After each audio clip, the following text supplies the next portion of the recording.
masa guddee jidi mën a konto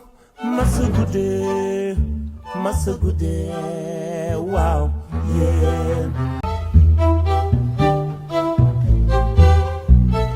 guddi masa guddee jidi mën a konto. salaamaaleykum tey nag dañuy gis troisième leçon histoire la Chine de 1945 aux années 90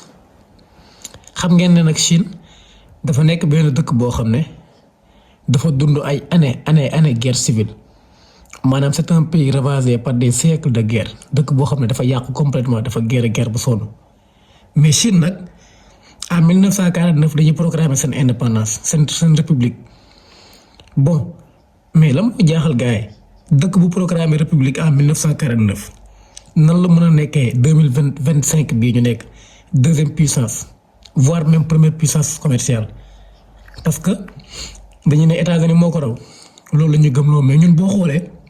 produits yu ñu utiliser yépp Chine lay jóge léegi du coup may wax nag est-ce que nekkul sax Chine mooy première puissance mais bon bref léegi nag revenons à l'essentiel lañ wax ci Chine la nga war a comprendre que Chine en 1927 dafa am benn guerre civile bu fa éclaté parce que dañoo bëggoon former gouvernement léegi guerre civile bi nag mu ngi opposé ñaar les nationalistes et les communistes léegi guerre civile bi nag mu ngi njëkk am 1927 n'est-ce pas ba 1937 léegi maanaam 1937 guerre civile bi lay pose mais léegi question bu ñuy laaj la moo tax guerre civile pose parce que boo leen déggee terme guerre civile foo leen déggee guerre civile la mooy guerre boo xam ne entre nitu dëkk bi la mooy ñu ci guerre ñoom ce sont des frères ennemis par exemple Sénégal bu fekkente ne par exemple ñaari ethnie ñu ngi xeex comme Tukulóor ak Séeréer yi wala ñu ne waa Dakar wala ak waa Thiès ñu ngi xeex là on parle de guerre civile parce que ñuy xeex entre dëkk bi la xam nga kenn génnu ci dëkk bi ñuy xeex ñëpp boo leen xoolee nationalité sénégalais lañu am léegi loolu la ñuy woowee guerre civile léegi guerre bii nag ñu ci doon xeex ñoom ñëpp Chine lañ dëkk moo tax mën nañ ne entre les nationalistes et les communistes léegi guerre bi mi ngi commencé 1927 pause 1937 mais la moo tax guerre bi pause 1937 parce que 1937 dafa am beneen dëkk bu jógee dëkkam ñëw envahir Chine dëkk boobu ñu ngi koy woowee Japon xam ngeen Japon n'est-ce pas Japon moo ñëw envahir Chine mais Japon bu mu ñëwee di envahir Chine kon guerre civile bi day arrêté maanaam entre nationalistes yi ak communistes yi guerre bi day arrêté kon ñoom ñaar dañu boole seen doole pour jéem a éliminer lu ñuy wax un puissance étrangère ennemi en commun mooy puissance étrangère léegi ñoom ñaar ñooy boole seen doole te comme que ñoom bokku même dëkk bi pour xeex ak Japon loolu waral tamit 1937 si lañ commencé di xeex ak Japon maanaam ñoom seen guerre civile day arrêté parce que Japon da leen envahir léegi nag ñuy xeex ak Japon di xeex ak Japon ba 1945 lan moo dal Japon xam ngeen ne Japon dafa bokkoon ci seconde guerre mondiale léegi moom Japon nag dafa far ci groupe bi ñuy woowee les axes maanaam Japon Italie ak Allemagne léegi nag kan moo leen gañe mooy les alliés France Angleterre États-Unis ak URSS léegi Japon sax 1945 mën nañ wax que États-Unis da ka envoyé benn bombe atomique ci ñaari dëkk yu ñuy woowee Hiroshima ak Nagasaki kon léegi Japon dafay capituler léegi kon Chine guerre bu mu doon guerre ak Japon de 1937 ba 1945 lay jeex parce que Japon dafay capituler léegi amatul ku mu xeexal Japon dem na génn dëkk bi léegi puisque Japon génn nag ci la guerre civile bi judduwaat maanaam ci la ñuy wax également en 1945 après la capitulation du Japon guerre civile bi day judduwaat léegi entre nationaliste bi pas dirigé par Chiang Kai-shek et les communistes dirigés par Mao Zedong léegi nag contexte bu ñu war a jàpp général foofu la commencé moo tax nag ma defaral leen fii contexte historique parce que programme terminal 1945 la intéressé jëm kaw vous voyez les contextes historiques mun naa ne après la capitulation du Japon en 1945 une guerre civile éclate en Chine et oppose les nationalistes dirigé par Chiang Kai-shek et les communistes dirigés par Mao Zedong. kon léegi 1945 bu Japon capitulé maanaam Japon bu envoyé woon Chine léegi Chine après c'est la guerre civile bi commencé waat encore ñuy xool entre ñaari parti kan moo ciy nekk également kan mooy créer pays bi kan moo koy diriger. voyez bon léegi nag parti yi nag ku nekk daa am ku la jàppale maanaam boo leen xoolee ci contexte guerre froide léegi nationaliste dirigé par Chiang Kai-shek États-Unis moo leen jàppale. les communistes yi dirigés par Mao URSS moo leen jàppale après bu ñu duggee ci guerre froide 1947. vous voyez bon finalement nag guerre bi dafay durer 4 ans 1945 guerre bi dafay jeex également en 1949 léegi moo tax ñu ne notez bien la guerre se solda par la victoire de Mao maanaam communistes yu URSS jàppale ñoom ñooy gagné guerre bi en 1949. léegi nag Mao comme que gagné na guerre bi kon ñoom Mao ñooy créé gouvernement c'est le Mao proclamé république chinoise en octobre 1949 Mao si lay nekkee également président mais ñii nag la moo leen dal mooy les nationalistes dirigés par Chiang Kai-shek ñoom xam nga mënatuñ dëkk si dëkk bi léegi nationalistes yi nag ñoom dañuy daw buñ dawee dem làqatu si benn île bi ñu ngi koy woowee île du Formose léegi île du Formose nag actuellement moom la ñuy woowee Taïwan après île bi dañ koy soppi pays moom la ñuy woowee Taïwan léegi kon mën naa ne en 1949 léegi nationalistes yi dañuy daw dem île du Formose moom la ñuy woowee Taïwan. bon Mao nekk ñëw na au pouvoir en 1949 léegi si leçon Chine lan lañ war a jàng dañoo war a jàng leçon Chine dafa am ñaari ère on va apprendre également 2 aires essentielles. première ère bi mooy njiitum mooy nekkum ñëwum au pouvoir Mao année bu mu gouverner. maanaam Mao 1949 la proclamé indépendance ba 1976 bu muy décédé moom la ñuy woowee ère de Mao ère maoïste léegi deuxième ère bi nag moom la ñuy woowee le grand bond en avant non dama jum deuxième ère bi moom la ñuy woowee ère de Deng Xiaoping maanaam Deng Xiaoping instant bu mu nekkee au pouvoir ak bu mu génnee ñaari ère yooyu la ñuy jàng pour xool Chine nan lañ def intégration économique ba nekk jamono gi première puissance économique commercial autant pour moi mais avant loolu nag dama leen di wax nous avons un groupe WhatsApp numéro bi c'est 78 301 donc 75 14 78 301 75 14 parce que groupe WhatsApp bi daf lay permettre da ngay mën a am résumé yëpp à temps ba pare chaque leçon da ngaa war a soxla xam ñan exercice ñoo fa am solo léegi soo ko defee après daf lay aider examen da ngay doo sonn composition doo sonn aussi de même que également les devoirs léegi allons-y on va parler l'ère de Mao 1949 1976 la ngeen war a jàpp que Mao dafa nekk nit boo xam ne dafa osé parce que osé moo tax Chine dafa ñëw directement percé d'abord Mao bu mu ñëwee au pouvoir dafa njëkk a def en 1950 lu ñuy wax la réforme de 1950 léegi nag réforme de 1950 il faut nga jàpp 3 yi la réforme agraire réforme industrielle ak l'émancipation de la femme lan mooy réforme agraire léegi agraire da ngeen di dégg agriculture léegi maanaam fii agraire Mao dafay supprimer li ñuy wax hiérarchie su ma nee hiérarchie maanaam bu yàgg ba Chine lenn moo fa amoon da nga gis benn tool bu rëy léegi man maa ko moom sama maam moo ko moomoon léegi sama maam moom bu décédé tool bi sama papa moo koy moom léegi sama papa bu décédé man maa ko moom maanaam tool bi mun na toll ni presque Golfe Sud yëpp waaye léegi nag man mii par exemple ma doon tool bi léegi man du ma ci bay dara man espace bu tuuti laa ci soxla pour bay wala man sax du ma ci bay vous voyez léegi restant bi yëpp tool bi day des noonu bon te kenn bayu ci léegi nag Mao nag loolu lay éviter hiérarchie dafay nangu teeri mu redistribuer ko daf koy distribuer aux paysans pauvres qui ont ambition de travailler léegi loolu mooy réforme agraire kon si on vous demande d'analyser xam nga des fois dañ leen di wax ngeen analyser après bi ñu leen waxee ngeen citer kon soo leen ko war a expliquer vous allez dire que également réforme agraire c'est le fait que Mao va récupérer également les terres et il va les redistribuer aux paysans pauvres qui ont ambition de travailler moo tax agraire bu sous-entendez l'agri da ngeen di dégg agriculture. léegi deuxièmement ba léegi ñu ngi ci année 1950 deuxièmement Mao dafay def lu ñuy wax réforme industrielle mooy fii nii tamit dafay nationaliser les entreprises étrangères parce que Chine amoon na ay entreprises yoo xam ne jamono yooyu pays étrangers yi ñoo ko moom par exemple États-Unis Taïwan Japon et cetera léegi dafay nangu entreprise yooyu yëpp mu nationaliser ko nationaliser mooy lan mooy entreprise yi léegi Chine moo koy moom maanaam chinois yi ñoom ñoo koy diriger xam nga loolu am fit la mu ngi mel ne Sénégal rek nga jël par exemple ay Samsung ay Orange nga nationaliser ko ne ñoo ko moom par la force mais loolu fu nga am fit bi pour def ko Mao nag loolu la def da kay nationaliser wala boo illaa nga yenn dëkk bi amatoo choix bon troisièmement Mao encore kon donc si on vous demande d'analyser la réforme industrielle da ngay wax c'est le fait que également Mao va nationaliser les entreprises étrangères léegi nag troisièmement dañuy dem si lu ñuy wax l'émancipation de la femme donc su ma nee émancipation de la femme mun naa ne fii réforme sociale la parce que boo xoolee bu jigéen ñi bu yàgg ba amuñu woon baat si biir Chine léegi Mao daf leen di jox liberté d'expression jigéen ñi léegi am nañ droit dem école am nañ droit bañ a def mariage forcé léegi mariage forcé mooy teel a sëy bi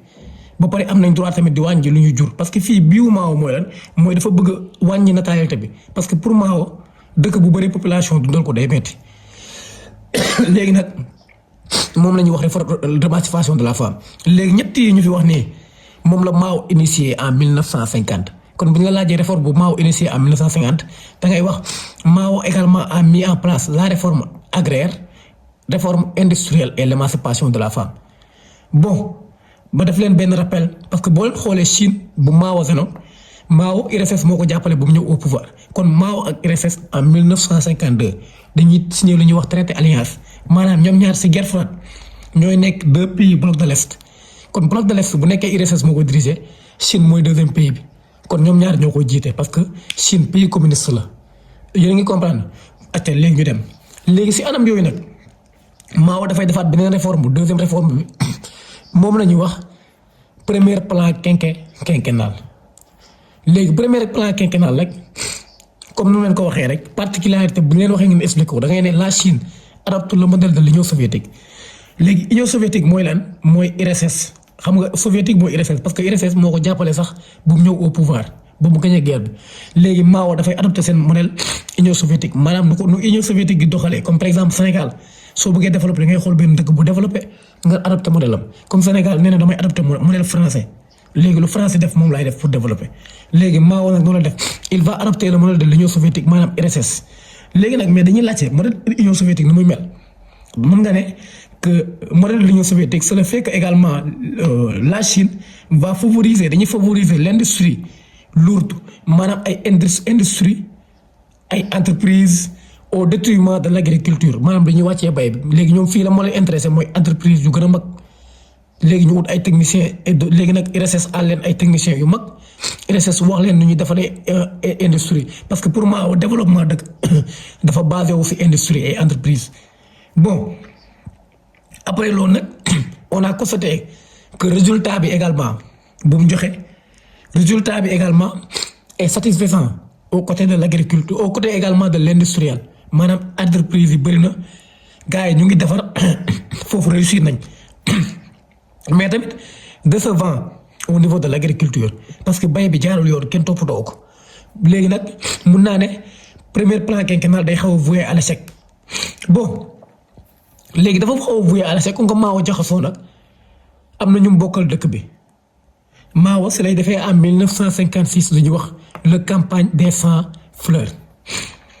les campagnes des 100 fleurs dina laaj définition bi mooy les chinois maanaam chinois yoo xam ne jàng nañ école les chinois instruits sont invités à formuler leur mécontentement maanaam chinois yoo xam ne jàng nañ Mao da leen di woo ñu daje ci benn bërëb ku nekk wax lan moo la metti ci nguuru Mao léegi loolu boo leen comprendre fii nii lu mu def nii am na ay temps am na lu fi xewoon da ngay jékki-jékki sa statut nga publier un message anonyme pour nga wax nit ñi lan lañ la dencal xam nga Mao kenn ñemooy ko woon fi mu amul woon démocratie si moom amul démocratie ba léegi sax mu naa ne amu ko léegi nag Mao à travers campagne des 100 fleurs dafay invité gars yi pour ñu wax seen xalaat n'est-ce pas mais Mao su xamoon ne du ko def gars yi de ndaxte luñ dencaloon Mao seen xol dañ kaa wax a wax ba Mao dafa mujjee siisu arrêté affaire bi ba pare mu créé ay camp de ay éducation bëgg leen yar Mao daal jour boobu la xam ne gars yi bañ nañ ko léegi loolu la ñuy woowee campagne des 100 fleurs kon campagne des 100 fleurs bu ñu la ko waxee c'est le fait que également Mao a invité les Chinois instruits à formuler leur mécontentement on est d'accord pare nañ foofu léegi bu ñu ko jugee dañuy dem Mao dafay defaat troisième réforme première réforme mooy réforme de 1954 deuxième réforme plan quinquennal léegi troisième réforme grand bond en avant parce que plan quinquennal dafay mujjee voué à l'échec parce que wax naa leen ko léegi on a constaté que résultats yi am nañ résultats yu satisfait donc si industrie bi mais résultats yi dafa décevant si agriculture léegi Mao dafay tontu à travers le grand bond en avant de 1958 à 1966 ou bien 65 les grands bonds en avant BOND grand bond en avant mooy bondir en avant c'est-à-dire fii Mao dafay adopté benn modèle boo xam ne propre à la Chine boo xam ne Chine moo ko moom Mao day ne la Chine devrait marcher avec ses deux pattes maanaam Chine bu bëggee développé dafay dem ak ñaari tànkam mu def loo xam ne dafa adéquat ak seen réalité ñoom chinois yi maanaam foofu mun naa ne que Mao dafay arrêté plan bu mu jëloon si modèle soviétique la Mao mook RSS seen ànd day tasaare ba pare ñoom naa sax si seen ànd day mujjee tas lan moo tax ànd Chine ak ànd RSS mujjee tas parce que Mao bu mu ñëw au pouvoir xaritam kan la woon Staline mais bu leen fàtte Staline dafa décédé en 1953 remplacé par Khrouchtchev léegi Khrouchtchev bu mu ñëwee dafa def la déstalinisation supprimer lu fi Staline defoon Mao nag loolu moo ko neexul nee na communiste yi bu ñëwee respecté leen c'est grâce à Staline kon léegi nan la Khrouchtchev ñëwee fii nii rek di dindi ay def ay déstalinisation benn mais ñaar aussi mu ne Khrouchtchev dafa reculer face aux États-Unis considérés comme des tigres en papier en même temps mu qualifié que Khrouchtchev que dafa dugg ak États-Unis lu ñuy wax cohérence pacifique yëfu tapet yooyu bu fi Mao dekkoon du def loolu léegi nag Mao moo tax mu xuloo URSS léegi nag Mao si la jëlee beneen plan boo xam ne plan chinois la pur et dur ñoom Chine seen plan la maanaam da leen propre les grands ponts en avant suñ ko waxee wax naa leen ko mooy bondir en avant léegi fii particularité bi mooy lan mooy Mao dafay créer lu ñuy wax ay communes populaires maanaam 26 000 communes populaires la Mao di créer léegi nag commune populaire bu nekk dafay am mun naa am 5 000 à 20 000 personnes léegi bu ñu ne commune populaire comme par exemple nga jël comme Golf créer benn commune cité Aline Sow léegi boobu da ngay regrouper foofu nit ñi ut fa benn dirigeant léegi foofu tamit ku nekk lu muy def da nga ko ciy jàppale foofu tamit dafay distribuer waat maanaam hiérarchie bi da koy def mu distribuer terre yi ñoo xam ne am nañ envie bay amatul hiérarchie amatul dara amul sama maam moo ko moom day ñëw rek jox la benn ñaar bu fekkee te lu nekk ku nekk lu ngay def tamit foofu dañ la siy jàppale par exemple médecin nga léegi da ngay développer foofu noonu sa médecine jàppale ci gars yi bu dee professeur nga da ngay développer sa professeur jàngale léegi yéen ñëpp da ngeen am benn dirigeant léegi foofu pour la foofu tamit encore pour développer agriculture bi loolu lay viser benn dafa bëgg a développer agriculture bi bon mais on a constaté que grand bond en avant boobu kon particularité grand bond en avant bi ñu la ko waxee da ngay ne également Mao va créer ce qu'on appelle des communes populaires mën nga ne 26 000 communes populaires n'est-ce pas grand bond en avant bii tamit dafay vouer à l'échec dafay échouer complètement directement moo tax grand bond en avant di échouer parce que grand bond en avant Mao ak URSS xuloo nañ URSS seen techniciens yëpp dañuy dellu biir URSS maanaam URSS ba pare URSS xaalis bu mu joxoon Mao pour mu financer ko entreprise yi lépp affaire bi day arrêté kon Mao léegi moom mooy demal boppam kese kon léegi loolu moo tax grand bond en avant également est voué à l'échec parce que pourquoi on a constaté que également mélange d'utopie manque de volontarisme incapacité également des techniciens wala nga mën nga ne le retrait des techniciens soviétiques bu aussi mën naa ci ajouter encore tamit am na tamit des phénomènes naturels maanaam am na pluie bu maanaam ay sécheresse wala pluie mooy taw bu yàgg aussi mais aussi tamit ci commune populaire yi dirigeants yi amoon na lu ñuy wax mauvaise gestion nu ñuy diriger baaxul léegi causes yooyu noonu yëpp mauvaise gestion le retrait des techniciens soviétiques donc la sécheresse forte pluie loolu yëpp moo tax grand bond en avant dafay mujjee encore voué à l'échec kon Mao gis ngeen échoué na plan quinquennal échoué na grand bond en avant mais nag attention Mao lu mu échec yëpp moo permettre Chine egg fu mu egg nii Chine instant yii boo fa jëmee waxu Mao sax mën nañ la ci tey ñoom Mao comme yàlla lañ ko jàppee pour ñoom Mao ñoom moo tax ñu tekki bon léegi nag bu grand bond en avant échoué xam nga Chine wala tubaab bi laay wax ñoom bu dee mënutoo dañ lay teggi Mao nag dañ koy écarter au pouvoir en 1959 parce que dafa échoué grand bond en avant parce que grand bond en avant dafa créer benn famine presque 80 000 famine léegi famine bi mooy dafa créer foofu benn xiif bu métti léegi daal gars yi xalaat ne Mao mënatul léegi puisque Mao mënatul ñu écarter ko au pouvoir mais nag dàquñu Mao dañ kaa remplacer ak ñoo xam ne mook ñoom ñoo bokk parti par exemple Liu Shaoqi ak mun naa ne Deng Xiaoping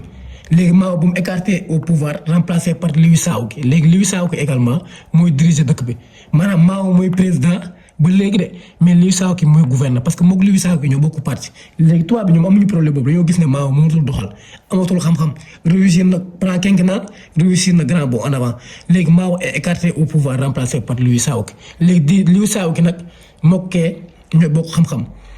ñooy bokk mook Deng Xiaoping pour ñu gouverner Chine mais Liu Shaoqi ak Deng Xiaoping xam nga lañ def comme que Mao au début dafa doon favoriser l'industrie lourde maanaam entreprise yi au détriment de l'agriculture mais ñoom Liu Shaoqi nee nañ Chine pour mu développer il faut ñu jël bayloo ñu bëri forcer gars yi pour ñu bay maanaam fii on va duñ favoriser industrie au détriment de l'agriculture mais dañuy accorder importance 50-50 maanaam lu ñu jox industrie moom la ñuy jox agriculture léegi nag bay bi nag ñoom si lañ nangoo teeri dëkk yëpp ñu nangoo ko 100% forcer gars yi pour ñu bay directement ñu bay fépp même bu dee yow nekkoo baykat sax dañ la koy forcer bon léegi nag ñoom bu ñu defee loolu réajustement bi parce que dañuy lancer lu ñuy wax réajustement mooy lu yàqu nga koy jéem a defaraat loolu mooy réajustement léegi bu ñu lancé réajustement bi de l'économie 1961 ba 1965 ñoom dañoo réussir complètement là où Mao a échoué parce que Mao ay industrie moo ko gënoon ñor léegi ñi dañoo xam ne Chine pour mu développer il faut nga yaakaar ko ci bay bi ba pare benn encore ñoom tam dañoo augmenter taux de natalité bi léegi kon réajustement bi également ñoom ils ont réussi là où Mao a échoué vite fait même pas quelques années famine bi xiif bi dafay dañ biir Chine commencé di décoller nànk-nànk léegi kon ñoom ils ont réussi là où Mao a échoué mais Mao affaire bi daf koy métti parce que nee na moom ñu bokk ak parti nan la ñu amee possibilité mën a développer Chine te moom mënu kaa développer léegi Mao nag dafa bëgg lan affaire bu mu ko méttee dafay mujjee siisu maanaam mun naa ne fiiraange moo ko jàpp jaloux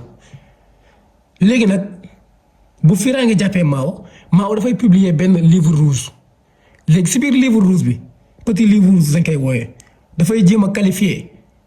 mooy Liu Shaoqi ak Deng Xiaoping dafay jéem a qualifier que ñooñu daf leen accuser que ñooñu ay kii lañ dañuy làqatu si ginnaaw États-Unis maanaam ñoom ay pro-capitaliste lañ te xam nañ cosaanu Chine URSS moo leen jàppale ñoom ay communiste lañ 100% communiste mooy ku topp URSS léegi moom dafa accuser ñooñu tamit ay capitaliste maanaam dañuy topp États-Unis moo tax am na benn punchline bu mu leen def si livre bi benn citation nee na méfiez-vous également à des fleurs qui cassent des arbres méfiez-vous à des fleurs qui cassent des arbres maanaam si biir fleurs yi am na ay non qui cassent des herbes maanaam si biir fleurs yi am na ay ñax léegi loolu daf leen bëgg a wax que également méfiez-vous nag parmi les communistes également y a des capitalistes n'est-ce pas maanaam dafa bëgg a wax que Liu Shaoqi ak Deng Xiaoping ñoom dañuy dem làqatu système États-Unis lañ jël bu ko andiwaat si dëkk bi si petit livre rouge bi léegi nag Mao dafay lancer également la révolution culturelle en 1966 révolution culturelle boo ko déggee da ngay foog ne que dañuy révolutionner culture bi mais dañuy piège maanaam fii si biir révolution culturelle Mao dafay groupe bi day tas maanaam les révolutionnaires ak les réformateurs léegi révolutionnaires yi mooy Mao réformateurs yi mooy Deng Xiaoping ak Liu Shaoqi ñoom ñooy également réformateur léegi seen parti ñoom ñoo bokk même parti politique de ñoom ñoo bokk même parti politique mooy parti communiste également chinoise ñoo bokk même parti mais ñoom seen dañuy xaaj seen biir parce que lii moo leen boole Mao daf leen accuser que ñoom dañoo bëgg restaurer lu ñuy wax capitaliste maanaam système États-Unis lañ bëgg andiwaat si dëkk bi te Mao loolu du ko arrangé bu voyez léegi nag après Mao si la defee révolution culturelle pour lan pour dénoncer ce qu'on appelle pour dénoncer également le fait que Deng Xiaoping et Liu Shaoqi de vouloir restaurer ce qu'on appelle le capitalisme léegi nag révolution culturelle bi après dafay jur benn guerre bi dafay opposer Mao Zedong ak étudiants yi mu jox leen armée rouge bi n'est-ce pas contre ñoom réformateurs yi waxoon naa leen ko mooy Deng Xiaoping ak Liu Shaoqi léegi nag ñoom nag Deng Xiaoping ak Liu Shaoqi dañuy faral ñoom ak kii yi ñooy fay ay paysans yi par exemple léegi nag guerre bi nag finalement Mao moo koy mujjee gagné Mao xeexam bi wax ji yëpp révolution culturelle bi ak lépp pour jëlaat au pouvoir léegi Mao bu mu gagné nag guerre bi c'est le mujjee également guerre civile quoi maanaam guerre entre ñoom ñaar entre les révolutionnaires dirigés par Mao et les réformateurs également dirigés par qui par Deng Xiaoping. léegi nag guerre bi Mao moo koy mujjee gagné léegi bu ko Mao mujjee gagné Mao si lay ñëwaatee au pouvoir en 1969. vous voyez léegi nag kon Mao bii bi lu mu bëggoon am na ko dafay créer problème ni non révolution culturelle maanaam dañuy delluwaat suñu culture yi suñu culture mooy lan mooy ñun ay communiste lañ suñu yoon nekkul si capitaliste. vous voyez léegi nag bii bi yëpp pour lan la pour créer benn guerre bi finalement mujj na am benn guerre civile entre Mao étudiants yi ak armée bi. contre la Deng Xiaoping mooy seen groupe bi lu ñuy woowee réformateur ak paysans yi léegi guerre bi nag ñoom Mao ñoo ko gagné parce que ñoom Mao ñu ëpp pouvoir bu ko Mao gagné Mao day ñëwaat au pouvoir en 1969 parce que dañ ko écarté woon 59 69 Mao day ñëwaat au pouvoir léegi bu Mao ñëwaatee au pouvoir constaté nañ léegi 1971 Chine day nekk membre du conseil n'est-ce pas maanaam si ONU benn léegi tamit. 1972 rapprochement chino-américain maanaam Chine ak Amérique dañuy commencé def ay rapprochement parce que xam ngeen ne Chine ak Amérique duñ laale pourquoi duñ laale parce que Mao ñoom ay communiste lañ te Mao dafa gëm communiste yi 100% te Amérique ay capitaliste lañ ñoom ñaar daal ñu woon laale duñ def dara ñoom ñaar nga dem amoon nañ différence bu rëy a rëy léegi du coup nag comme que duñ laale mais gis nañ à partir de 1972 am nañ rapprochement kon tension yi wàññeeku na benn bon finalement nag. yàlla dafay dogal que 1976 Mao dafay décédé mook Zhou Enlai 1976 Mao dafay décédé mook Zhou Enlai bon après nag bu mu décédé gis nañu am na ñu ko remplacé bande des 4 Wan Fran mais lu jar a retenir que ère de maoïste léegi passé nañ ko lu ñu jot a def nii lépp ci kaw mooy ère de maoïste kon ère de maoïste Mao au pouvoir est marqué par des réformes léegi parmi les réformes donc il a mis en place la réforme de 1950. Réforme 1953 moom la ñuy wax plan quinquennal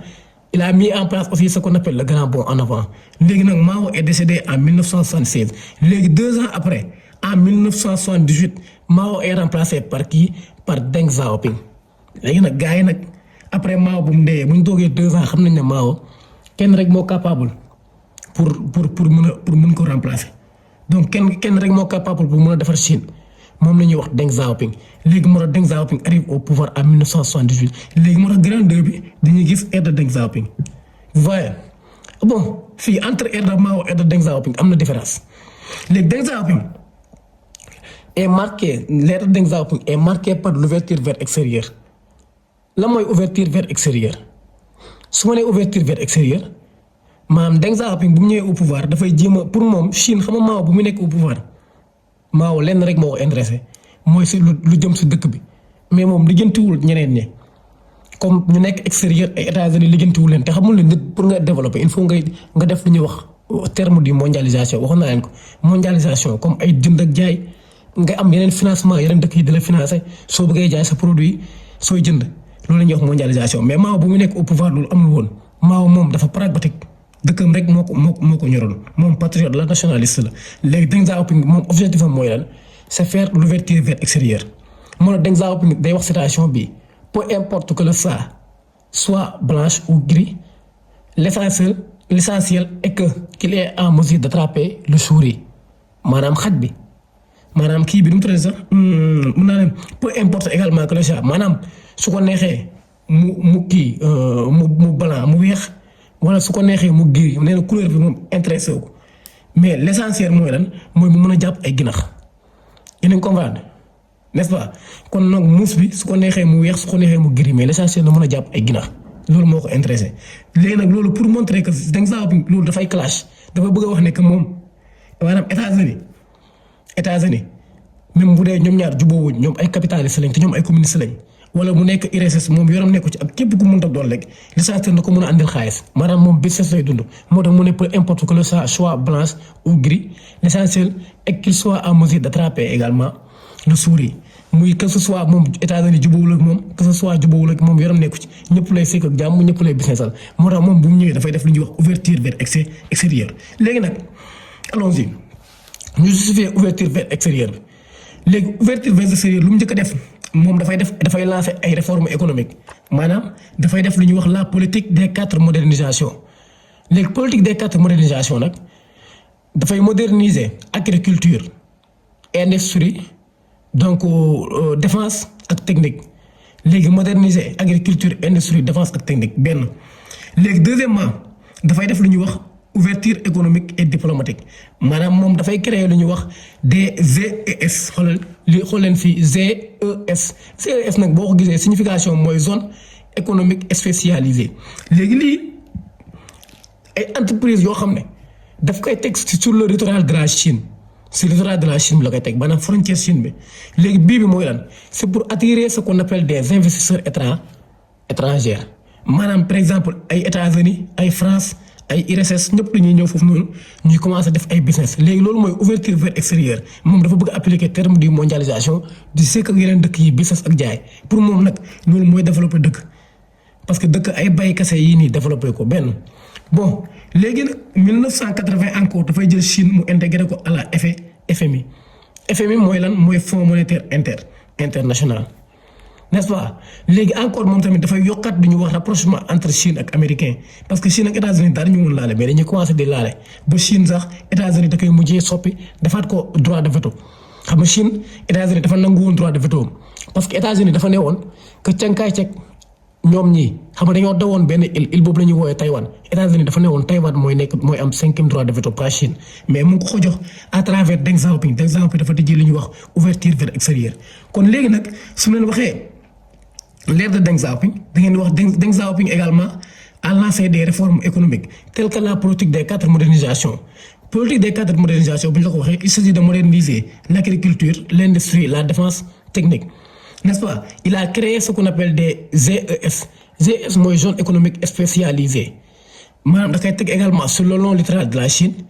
pour attirer ce qu'on appelle des investisseurs étrangers benn léegi ñaar donc il va se rapprocher donc Chine après moom tamit dafay rapprocher waat ak URSS xam nga URSS xuloo na ak Chine donte ñoom ñaar ñooy ànd ay blocs de l'Est lañ mais xuloo woon nañ ci ère de Mao léegi dafay rapprocher waat tamit ak URSS mais benn affaire rek la échoué. mooy démocratie waaw parce que démocratie moom essuyé na parce que boo xoolee en 1989 amoon na également ay étudiants yu doon def manifestation n'est-ce pas léegi ci place de Tiananmen léegi manifestation boobu noonu nag lu ñu doon laaj joxu leen ko mais dafa mujjee tirer ci étudiants yi moom la ñuy wax également le massacre le printemps de Pékin yoo xam ne mooy capitale Chine printemps de Pékin. bon léegi nag dama leen di wax ci différence bu am entre ère de Mao ak ère de Deng Xiaoping. léegi mais avant loolu noonu dama leen di rappeler que am nañ groupe WhatsApp boo xam ne résumé yi da nga koy am à temps 78 301 n'est-ce pas 75 14 may message WhatsApp après ñu dugal la fa parce que foofu daf lay permettre résumé leçon yëpp da nga koy am comme ni explication léegi soo paree nga am ci exercice mais contexte historique interprétation géographie et cetera yooyu noonu yëpp si biir. te yooyu da nga koy gën a soxla surtout problème fii ñu yem nii si partie programme bu des nii par exemple leçon yii nii ñooy gën a compliqué ay Palestine ak genre yu noonu donc contexte la dem pour ñu bañ a nekk fi di ko wër vous voyez léegi fii nii kon ma defaat benn différence entre ère de Mao léegi bu ñu leen laajee question ngeen ko comparer entre ère de Mao ak ère de Deng Xiaoping soo leen waree comparer entre ère yi da ngeen di wax l'ère de Mao boo leen seetloo est marquée par des réformes parmi les réformes nous pouvons citer la réforme de 1950. Les premiers plans quinquennaux, le grand bond en avant. Mais certes, les réformes de Mao également sont vouées à l'échec, mais ce sont les erreurs de Mao qui ont permis également Deng Xiaoping à se rattraper. L'ère de Deng Xiaoping. Donc l'ère de Deng Xiaoping est marquée par quoi? Par l'ouverture vers l'extérieur, n'est-ce pas? C'est-à-dire de créer des relations amicales vers l'extérieur. D'abord, nous pouvons citer, il a mis en place d'abord ce qu'on appelle des ZES, zones économiques spécialisées, sur le long littoral de la Chine, pour attirer des investisseurs étrangers benn ñaar il a intégré à la Chine à la FMI Fonds monétaire international pour également pour recevoir ce qu'on appelle des fonds aides financiers. Troisièmement, la Chine également s'est rapprochée aux États-Unis te xam nañu États-Unis moo dàq financer ci monde bi de même que également l'URSS kon ñoom ñaar seen ñaari ère Mao bu mu ñëwee ay réforme la tal mais kii xam na ne réforme kese doyul def na ay réforme de mais dafa def ouverture vers l'extérieur kon fii lu ngeen war a comprendre Chine question bu ñu leen di poser souvent dégager un contexte historique donc contexte historique bi c'est fait évoquer s'inscrire dans un contexte général de la Chine de 1945 aux années 90 point. Après la capitulation du Japon, une guerre civile éclate en Chine, oppose les nationalistes et les Chiang-Kai-shek. Donc la guerre se solda par la victoire de qui? Par la victoire également des communistes de Mao. Donc Mao également va lancer des réformes quelques grands bons en avant et cetera léegi deuxièmement auteurs yi ngeen war a jàpp fii yu gën a am solo c'est Mao Zedong donc Deng Xiaoping Zhou Enlai et Liu Shaoqi Mao ñoom ñëpp xam nañu ay chinois lañ ku nekk da ngay jéem a xool ban ère rek wala nga xool sa bibliographe vous voyez après question yu ngeen di am souvent c'est la portée historique léegi wax naa leen ko portée historique mooy conséquence portée historique mooy conséquence maanaam da ngay gis benn texte bi ñu la jox léegi ñu wax la texte bi lan la jur ban conséquence par exemple ñu jox la premier plan quinquennal n'est-ce pas léegi premier plan quinquennal conséquence bi dañoo gis ne plan quinquennal est voué à l'échec nous avons des résultats satisfaisants au sein également de l'industrie mais décevants au niveau de l'agriculture benn donc Mao également va arrêter les premiers plans quinquennal et proposer également un modèle adéquat également à la politique chinoise il s'agit du grand bond en avant donc léegi nag mën nga expliquer grand bond en avant mais aussi entre plan quinquennal tamit dafay créer benn séparation bu am entre RSS ak Mao donc foofu lu jar a comprendre la séparation entre RSS ak Chine cause bi raison bi bon bu leen fàtte également abonné sama chaîne YouTube ngeen commentaire partager may ma j'aime ok merci à vous bye.